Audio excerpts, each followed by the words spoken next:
Здравейте! Аз съм Екатерина Валентинова Стоянова, ръководител на Български рейки център, първият такъв център в България, създаден преди 25 години, а самата аз се занимавам с рейки от 30 години. Минах по трудния път, първо научих какво не трябва. Знаете ли, много е важно, както казва и учителя ми подал. Човек, каквато и да е духовна енергийна практика, да я научи правилно. Всички практики са хубави, но е много важно да се научат правилно.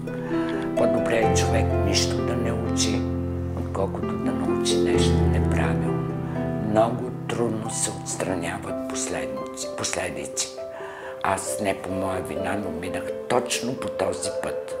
Научих първо какво не трябва. Най-голямата сила е намерението.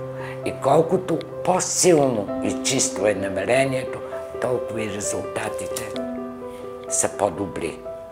Аз имам чисто и силно намерение. И затова резултатите са на лице.